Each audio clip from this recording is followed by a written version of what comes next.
예, 최고위원회 시작하겠습니다.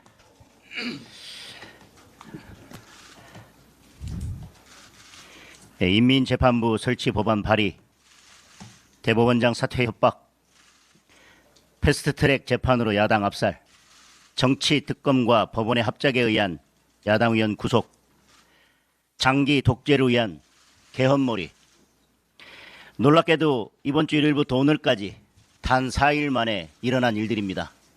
대한민국에서 헌정사에 단 한 번도 있기 힘든 반헌법적인 일들이 단 4일 만에 일어나고 있습니다.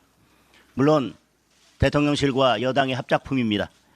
대통령실이 옆구리를 찌르고 여당은 바람잡고 다시 대통령실이 아무렇지 않게 맞장구를 치지 않는다면 일어날 수 없는 일들입니다. 최종 목표는 분명합니다. 이재명이 영구 집권하는 세상에 단 하나밖에 없는 일당 독재 총통국가 건설입니다. 100년에 걸쳐 세워진 대한민국의 자유민주주의가 단 100일 만에 무너지고 있습니다. 지금 이 순간에도 여당 대표가 특검을 향해 대법원장을 수사하라고 수사 지휘를 하고 있습니다. 전형적인 수법입니다. 누군가가 제보를 들먹입니다. 출처를 알 수 없는 자기들끼리 만든 녹취를 들이밉니다. 대통령실이나 총리는 있을 수 없는 일이라며 화들짝 놀란 척을 합니다. 자기들끼리 웅성대기 시작합니다. 개딸이 달라붙습니다. 좌표를 찍습니다. 여론몰이 수사가 시작됩니다. 그렇게 사냥은 끝이 납니다. 오히려 진짜 수사가 필요한 것은 지라시에 의한 공작입니다. 막아야 합니다. 더는 시간이 없습니다. 국민의힘이 당원들과 함께 국민과 함께 막아야 합니다. 2022년 12월 5일 이재명 더불어민주당 대표가 했던 말을 다시 불러오겠습니다. 국민이 잠시 맡긴 권한을 민생이 아니라 야당 파괴에 남용하는 것은 국민이 용납하지 않을 것입니다. 이재명 대표의 말입니다. 그렇습니다. 국민이 잠시 맡긴 권한을 일당 독재를 위한 헌법 파괴에 남용하는 것은 용납하지 말아야 합니다. 국민 여러분, 대한민국을 함께 지켜주십시오. 코스피 5천에 대한 주식 투자자들의 기대는 여전히 높습니다. 주식 양도세 대주주 요건 현행 유지는 그래서 그나마 다행입니다. 국민의힘은 그런 이유로 1차 상법 개정안에 대해서는 합의 처리를 했습니다. 그러나 코스피 5천을 낙관하기에는 아직 이릅니다. 지금부터가 진짜 중요합니다. 더 센 상법과 노란 봉투법의 여파는 아직 시작도 되지 않았습니다. 한미 관세 협상의 뇌관도 여전히 남아 있습니다. 여기에 금융감독 체계를 뒤흔드는 정부조직법 개정안과 금융위 설치법 개정안은 또 하나의 불안 요소가 되고 있습니다. 이번 개정안처럼 금융감독 체계를 4분 5열시키는 모델은 이미 영국과 호주에서 실패한 모델입니다. 금융시장에서는 벌써 감독 체계를 개편하는 것이 아니라 감독 체계를 개판으로 만드는 설계라는 비판이 있습니다. 자사주 의무 소각과 디스커버리 제도를 주요 골자로 하는 3차 상법 개정안도 그 취지는 좋지만 경영권을 보호할 수 있는 장치가 마련되지 않는다면 결과적으로 자본시장의 균형만 깨뜨리게 될 것입니다. 이재명 정부 첫 세제 개편안에 따르면 기업의 불량 지배 구조를 자초하는 상속세는 논의에서 완전히 빠져 있습니다. 배당소득 분리 과세 최고 세율도 현행에서 고작 10%를 낮춘 35% 수준입니다. 더불어민주당 의원이 발의한 법안에서조차 최고 세율을 25%로 제시하고 있습니다. 주식 투자자들의 기대에 미치지 못하는 수준입니다. 세율을 더 낮춰야 합니다.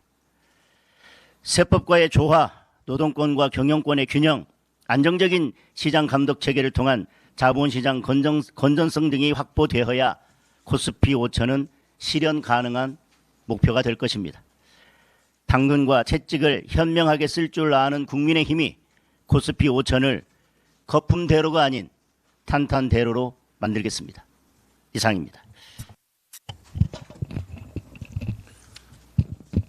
조희대 대법원장의 사퇴를 급박하는 더불어민주당의 공작정치가 도를 넘고 있습니다.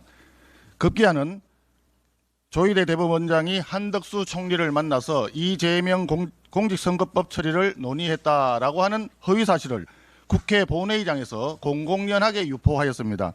면책특권 뒤에 숨어서 대정부 질문 시간을 가짜뉴스 전파의 장으로 악용한 것입니다. 이를 기화로 더불어민주당 지도부는 일제히 대법원장을 향해서 당장 사퇴하라, 특검 수사를 받아라, 탄핵을 하겠다라며 협박 공갈의 막말을 쏟아내고 있습니다. 하지만 조희대 대법원장과 한덕수 전 총리는 관련 주장이 전혀 사실 무근임을 밝히고 있습니다. 지금 이재명 더불어민주당 정권은 사법부까지 장악해서 일당 독재를 완성하겠다는 망상에 빠져 있습니다. 이를 위해 이제는 그들의 전매 특허인 가짜 뉴스와 허위 사실을 유포하며 정치 공작을 시작한 것입니다. 이재명 더불어민주당 정권은 삼권 분립을 정면으로 부정하고 법치주의를 파괴하는 위험한 책동을 당장 그만두어야 합니다. 사법부에 대한 광기 어린 난도질도 멈춰야 합니다. 일당 독재 체제를 구축하겠다는 위험한 생각을 버려야 합니다. 사법개혁이라는 미명 아래 멀쩡한 사법부를 파괴하고 장악하는 것은 그동안 수많은 독재 정권이 어김없이 걸어왔던 수순이자 수법입니다. 독일의 나치 정권이 그런 방식으로 히틀러 총통 시대를 열었습니다. 베네수엘라의 차베스 정권이 대법관을 대폭 늘려서 자신들의 입맛에 맞는 사람들로 채워 독재 체제를 구축했습니다. 필리핀의 두테르테도 파키스탄의 무샤라프도 대법원장 탄핵으로 독재의 길을 열었습니다. 지금 이재명 더불어민주당 정권이 바로 그 독재의 길로 가고 있습니다. 가짜뉴스와 허위사실로 혹세무민의 거짓 선동까지 하고 있습니다. 시급한 민생경제는 내팽개치고 온통 정치보복과 보수 괴멸에만 몰두하고 있습니다. 국민의힘은 국민과 함께 국민의 힘으로 자유민주주의를 지켜낼 것입니다. 금융 관련 한 가지 말씀드리겠습니다. 이재명 정권이 이제 금융까지 정치 실험의 대상으로 삼고 있습니다. 이재명 대통령과 더불어민주당이 한 목소리로 고신용자는 금리를 더 내고 저신용자는 깎아주라고 합니다. 한마디로 약자를 위한 복지라고 포장을 하고 있지만 실제로는 성실한 국민을 징벌하고 금융질서의 근간을 뒤흔드는 위험한 포퓰리즘입니다. 고신용자에게 금리를 더 보태고 저신용자에게 금리를 낮춰주면 저신용자라고 하는 것은 신용이 그만큼 적기 때문에 이 대출이 결과적으로 부실화될 우려가 굉장히 큽니다. 그러면 그 부분만큼 금융기관의 비용 부담이 늘어나는 것이고 전체 금융기관의 비용 부담이 올라갔을 때 결과적으로는 고신용자와 저신용자를 합친 모든 사람들에 대한 평균적인 대출금리가 올라가게 됩니다. 그러다 보면 기업의 경쟁력을 깎아먹게 되고 대한민국 경제 자체가 몰락하는 길을 가게 될 수도 있습니다. 일부 저신용자들에 대한 복지를 위해서 금융 시스템 자체를 망가뜨리다 보면 교각 사루에 정말 나쁜 결과를 가져올 수가 있다는 이야기입니다. 또 한편 생각해보면 저신용자라고 해서 반드시 사회적 약자이거나 또는 가난한 사람이 아닐 수 있습니다. 보통 평범한 사람은 크지 않은 돈, 많지 않은 돈을 빌려서 성실하게 노력해서 상환을 하는데 상당히 큰 금액을 대출해가지고 기업을 운영하면서 사실상 금리를 부담하지 못하고 제대로 상환하지 않는 경우가 많이 생길 수 있습니다. 그러면 결과적으로 이 복지라고 하는 미명하에 금융 시스템을 바꿨을 때 누가 더 혜택을 보고 누가 손해를 보는지가 명확해집니다. 한 가지 사례를 말씀드리겠습니다. 이재명 대통령이 경기도지사 시절에 저금리로 저신용자 대출을 대폭 풀어낸 적이 있습니다. 연체율이 무려 74%입니다. 대출자의 39%는 아예 연락두절입니다. 결국은 도민들의 세금으로 이를 손실을 메꿔야 하는 상황인 것입니다.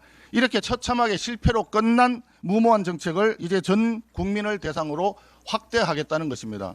이재명 정권은 어설픈 경제 논리로 대한민국 국민과 대한민국 경제를 대상으로 한 생체 실험을 즉각 중단하기 바랍니다.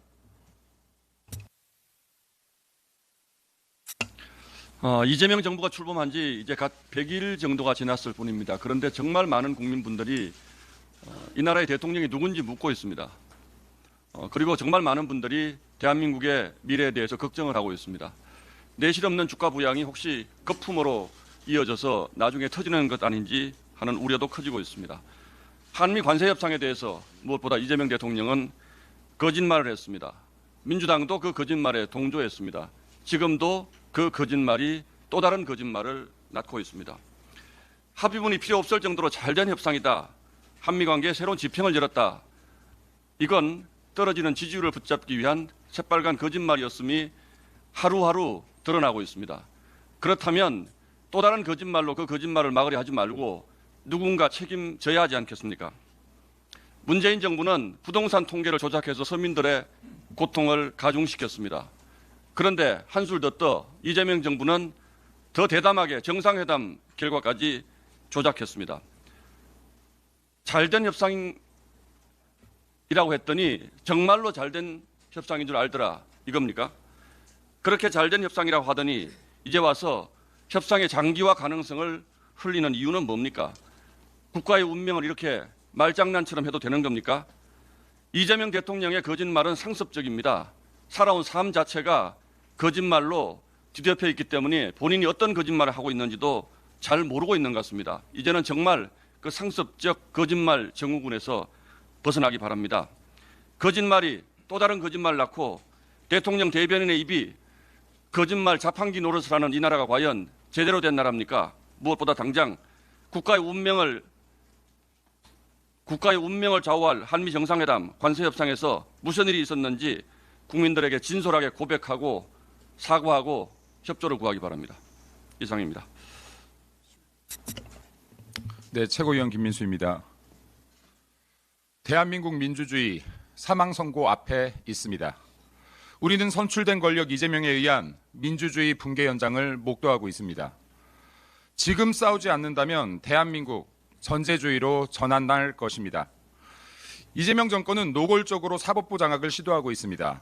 대법관 증원, 내란 특별재판부 설치, 대법원장 사퇴 공세, 베네수엘라, 폴란드, 헝가리 등 멀쩡했던 민주국가가 독재국가가 되었던 그 첫 번째 공식이 사법부 장악이었습니다. 국민 여러분, 이상하지 않습니까?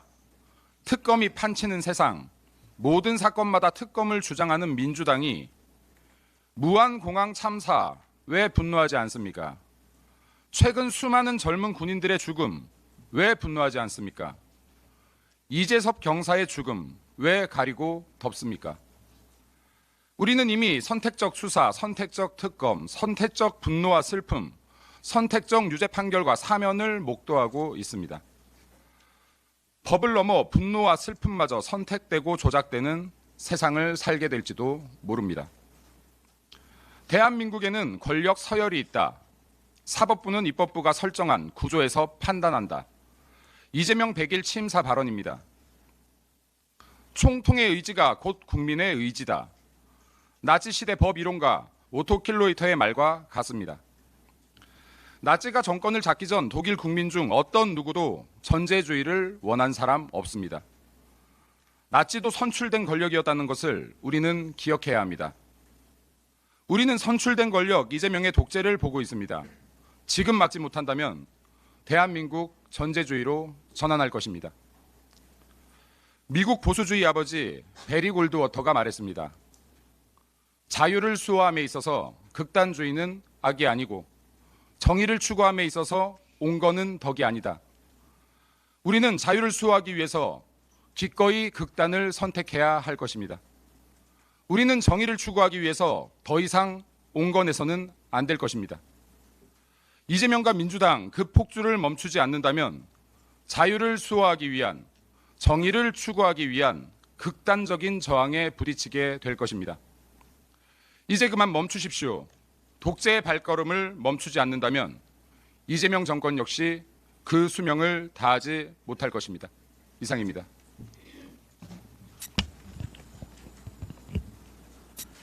호남 출신 국민의힘 최고위원 양향자입니다. 지난 연말 2024년 12월 29일 무한공항 제주항공 여객기 참사를 기억하십니까? 그토록 무한공항이라는 말을 지우고자 했던 민주당과 호남 국회의원님들 들으십시오. 대부분 국민은 아마도 진상조사가 벌써 끝났을 것이라고 생각하실 겁니다. 그러나 유족들은 아직도 원래의 삶으로 돌아가지 못하고 있습니다.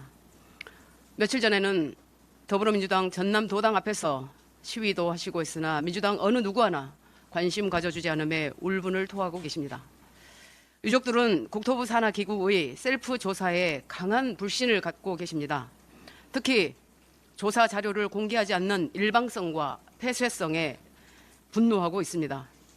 이 항공철도 철도 사고조사위원회는 조사 전부터 조종사 과실로 예단하는 듯한 태도를 보이더니 지난 7월 이를 기정사실로 발표하려다가 유족의 반발로 취소하고 사과까지 했습니다.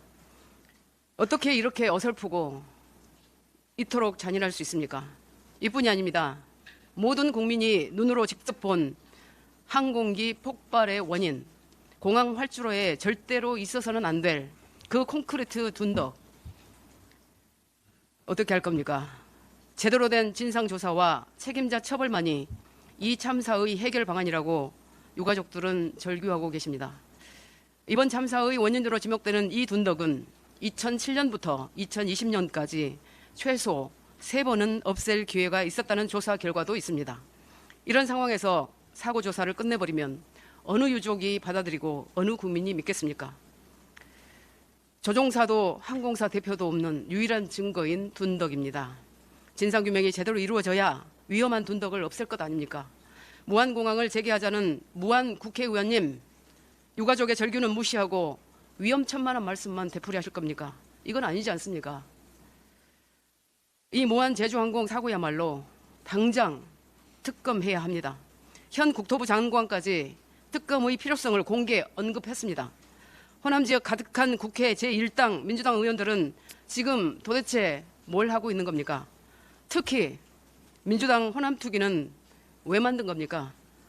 호남특위가 민주당 정치쇼의 대표적 기구임을 익히 잘 알고 있는 저는 호남 국회의원들과 위원들이 보이는 이런 비상식적으로 비적극적인 태도에 분노합니다.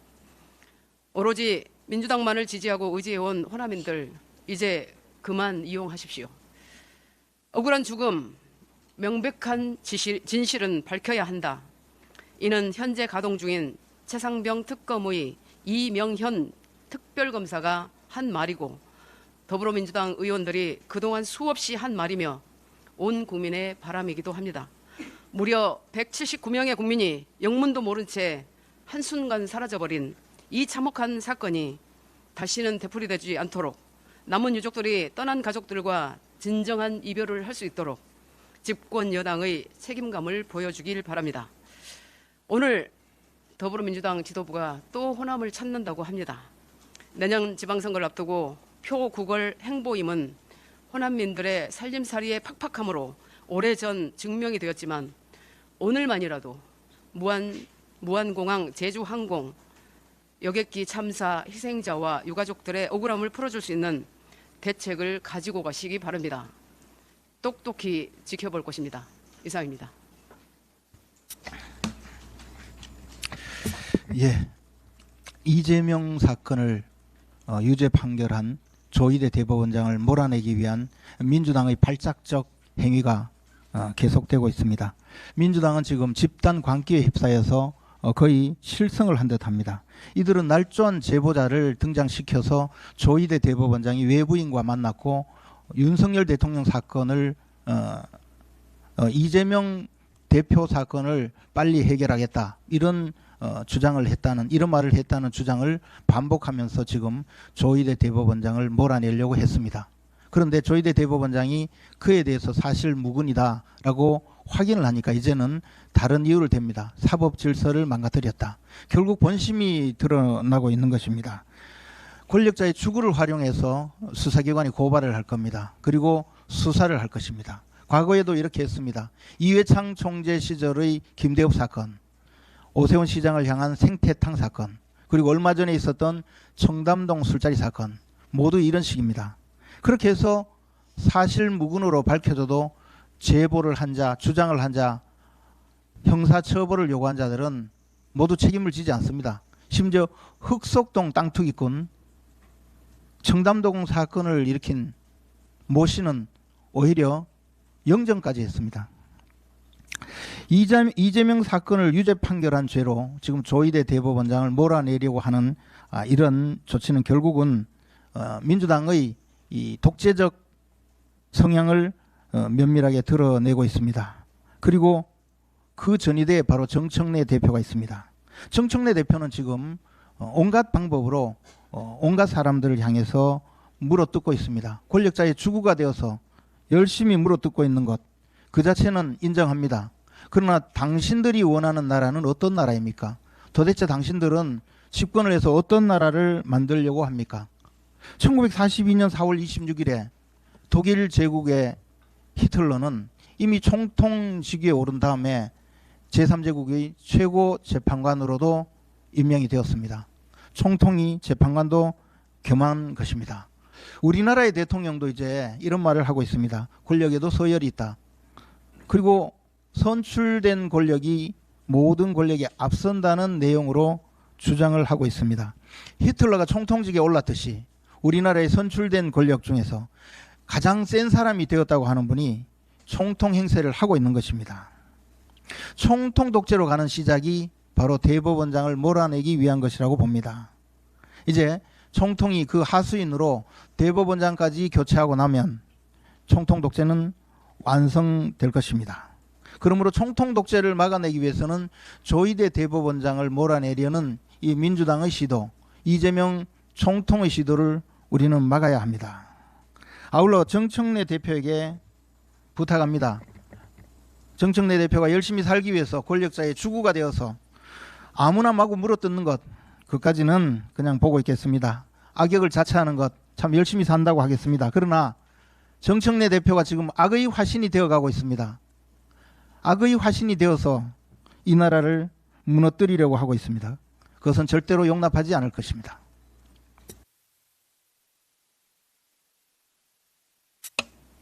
네, 청년 최고위원 우재준입니다. 지난 대통령 취임 100일 기자회견에서 이재명 대통령은 선출된 권력이 사법부보다 위에 있다는 잘못된 헌법관을 드러냄으로써 국민들을 충격에 빠뜨렸습니다. 아울러 더불어민주당은 자신들의 입맛에 맞는 특별재판부를 구성하겠다는 시도를 공공연히 하고 있고 자신들의 요청을 들어주지 않는 조희대 대법원장에 대한 근거 없는 낭설을 만들어 숙청을 시도하고 있습니다. 그런 와중에 지난 화요일 이재명 정부는 123대 국정과제를 발표했고 그중 1호 과제로 개헌을 들었습니다. 이재명 정부와 더불어민주당의 삼권 분립과 사법부 독립에 대한 그릇된 인식을 고려할 때 이재명 정부가 주장하는 개헌의 목적이 정상적이지 않다는 것은 누구나 알 것 같습니다. 세부 개헌 방향에 대해서도 이재명 대통령이 싫어하는 것은 모두 생략되어 있습니다. 이재명 대통령 재판 정지의 근거가 된 헌법 제84조 불소추 특권에 대해서는 언급이 없고 많은 국민들이 우려하는 연임 규정이 현 대통령에 적용되지 않는다는 부칙에 대한 언급도 없습니다. 부정한 목적으로 국민들의 눈과 귀를 가리고 허위 선동으로 대한민국 헌정 질서를 무너뜨릴 수 없습니다. 이재명 정부의 국정과제 1호의 실패는 자명하다고 보입니다. 이재명 대통령은 개헌을 이야기할 때가 아니라 문형배 헌법재판관의 말처럼 헌법을 읽어볼 때입니다. 또한 123대 국정과제에는 수많은 에너지 정책이 등장하나 모두 재생에너지에 대한 부분일 뿐 원자력 발전에 대해서는 단 한 단어의 언급조차 없습니다. 이는 노골적으로 원자력 발전은 배제하겠다는 이재명표 탈원전 정책이 반영되어 있는 결과라 보입니다. 이미 수많은 전문가들이 탈원전 정책을 우려하고 있으며 지난 11일 김정관 산업부 장관조차 에너지 가격 안정과 안정적 전력 공급 차원에서 추가 원자력 발전소 건설이 필요하다고 주장했습니다. 이재명 대통령은 에너지를 이념으로 접근한 문재인 대통령의 과오를 되풀이하지 않기를 바랍니다. 이상입니다.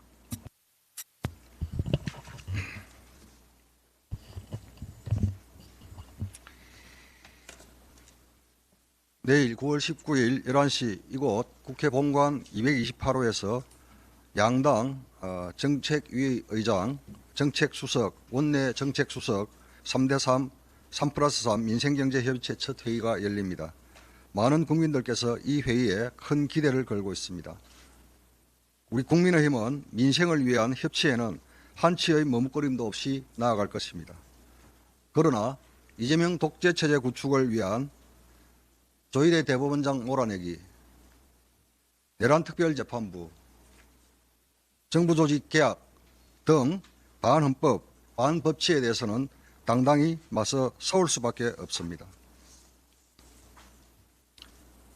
960만 명 회원을 보유한 롯데카드에서 대규모 해킹 사고가 발생했습니다.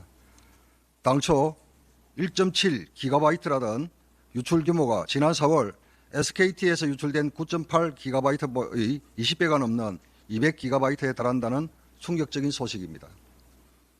피해 고객 수도 수백만 명으로 확대될 수 있다는 우려가 나옵니다. 문제는 해킹이 시작된 지 무려 17일 동안 회사가 아무것도 알지 못했다는 사실입니다.